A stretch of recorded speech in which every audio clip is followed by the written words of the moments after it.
Disney Channel original movies, or DCOMs, have been a staple of childhood entertainment for decades, including my own, offering a mix of adventure, fantasy, sports, and coming-of-age stories. While many of these films remain beloved classics, others have aged poorly or were questionable from the start. This is Marks on Media, and today I'm talking about the top 5 best and worst Disney Channel original movies between the years 1997 and 2000.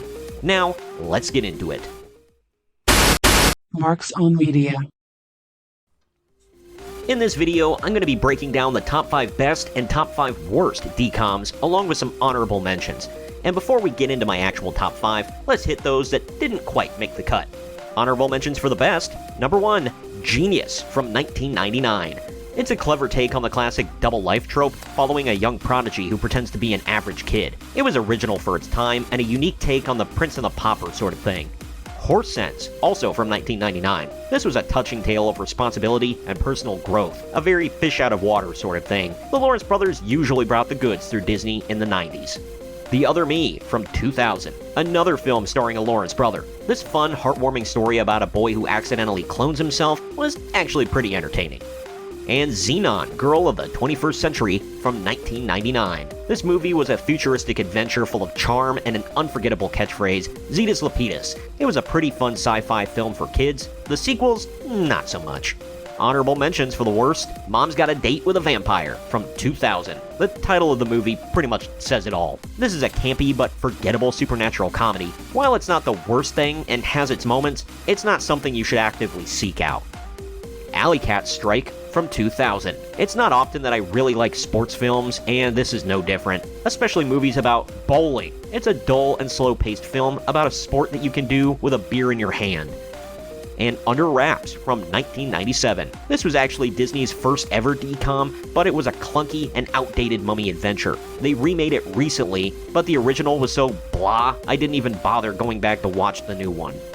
Now, let's move on to the top 5 best and top 5 worst of DCOMs between 1997 and 2000. Number 5 worst, Can of Worms from 1999. This bizarre sci-fi movie follows a boy who believes that he doesn't belong on Earth and unwittingly attracts the attention of aliens. Because, you know, that's how that works. The film's grotesque creature designs and strange tone make it more unsettling than enjoyable. In my opinion, while weird and somewhat unique, it was also pretty boring. Can of Worms is one of the most forgettable and least coherent DCOMs. Number 5 best, Smart House, also from 1999. A film ahead of its time, Smart House tells a story about a boy named Ben who wins a fully automated house with an AI assistant named Pat. However, things go awry when Pat becomes overly protective and controlling. The film explores themes of grief, technology dependence, and the dangers of artificial intelligence, making it both thought-provoking and entertaining. With its innovative premise and strong performances, Smart House remains a standout DCOM. It's also just as relevant today as it was over 2.5 decades ago. Number 4 worst, Quince from 2000. Despite starring the awesome, legendary Kimberly J. Brown, who will appear multiple times on this list, Quince fails to deliver a compelling story. It follows a teenage girl who struggles with being overshadowed by her newborn quintuplet siblings, and that's about it. The film lacks the charm and emotional depth of better DCOMs, making it a tedious watch. Number 4 best, Don't Look Under the Bed, 1999. One of Disney Channel's scariest offerings, Don't Look Under the Bed introduces viewers to the world of imaginary friends and boogeymen. The film follows Frances, a logical and skeptical teenager, as she's forced to confront supernatural events and team up with an imaginary friend named Larry Houdini. With its eerie tone, dark imagery, and surprisingly deep themes about growing up and loss, Don't Look Under the Bed left a lasting impression on audiences. It's not quite as mature in its horror elements as Nickelodeon's Are You Afraid of the Dark, but it will still leave kids sleeping with the lights on for a little while.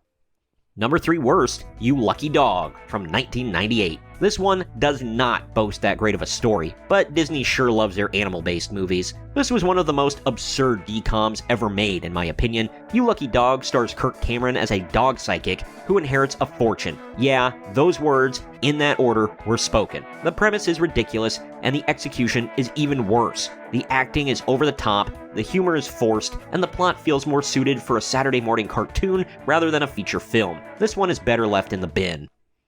Number 3 best, Brink, 1998. Few DCOMs capture the spirit of the late 90s as well as Brink. This rollerblading drama follows Andy Brinker as he navigates the line between competitive sports and the love of the game. The film highlights themes of friendship, integrity, and corporate pressure, resonating with kids who grew up in the era of extreme sports. Keep in mind that people like Tony Hawk, Bam Margera, Dave Mirra, and Ryan Nyquist were big celebrities back then. The rivalry between Team X-Blades and the Soul Skaters remains iconic, and Eric Von Detten's performance as Brink solidified this film as a fan favorite. Also, if you like him, you might want to check out the Disney Channel show So Weird. Number 2 worst, The 13th Year, 1999. While The 13th Year had an intriguing premise about a boy who turns into a mermaid on his 13th birthday, it ultimately flounders, see what I did there? That's a fish pun, due to poor special effects, weak storytelling, and a lack of emotional stakes. The concept could have been executed much better, but instead it comes off as silly and underdeveloped. I summed it up with a friend by saying that in a Disney Channel pitch meeting, someone hit the bong before saying, "Get this, a boy is going through puberty, but instead of puberty, he's a mermaid." It's not a terrible film, but it's a stupid film with a weird premise that just doesn't have legs. Mermaid puns, I got 'em.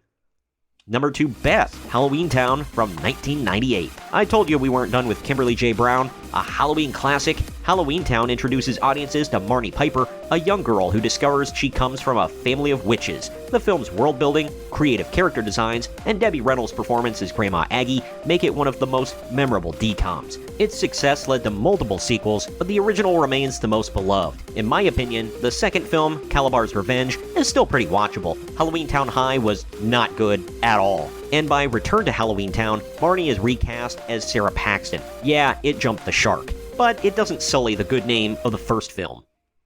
Number 1 worst, Stepsister from Planet Weird, 2000. Topping the list of worst DCOMs is Stepsister from Planet Weird, a film that fails on almost every level. The bizarre premise follows an alien girl who looks human but describes herself as a bubble in her true form. The movie's writing, acting, and visual effects are laughably bad, making it one of the most unintentionally funny DCOMs ever released. The film is remembered more for its absurdity than any genuine storytelling merit. That's if you remember this movie at all. And I'm not trying to clutch my pearls too much on this, but step relatives already get a bad reputation. I know the whole point of this film is that while the stepsister really is weird, the main character needs to stop being so judgmental and more accepting. But come on.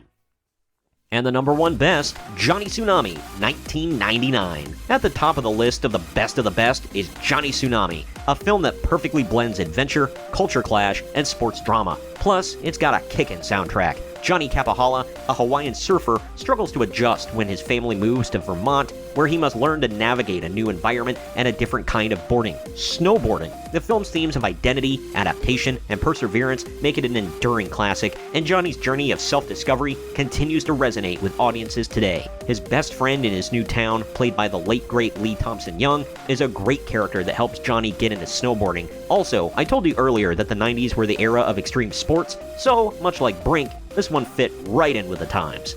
Disney Channel original movies have delivered some truly memorable and beloved films over the years, but they've also produced their fair share of duds. The best DCOMs, like Johnny Tsunami and Halloween Town, continue to be celebrated and rewatched on Disney+, while the worst, such as Stepsister from Planet Weird and You Lucky Dog, serve as reminders that not every idea translates well to the screen. They should have probably been things that producers and writers joked about at the bar or in their smoke-filled basements, rather than putting them to film. Whether good or bad, these films remain a nostalgic part of many childhoods, including my own, proving the lasting impact of Disney Channel's unique brand of storytelling. To this day, I remember prepping all month for the Friday night when I could stay up late and watch the new Disney Channel original movie. Comment with your thoughts on this. Do you agree with my list? Why or why not? Did I leave any off that you would have added? Let me know down in the comments section. Also, please share this video around to everyone you know, and don't forget to like the video, subscribe to the channel, and click the little bell to be notified every time we post brand new content. This has been Marks on Media, and I'll see you next time.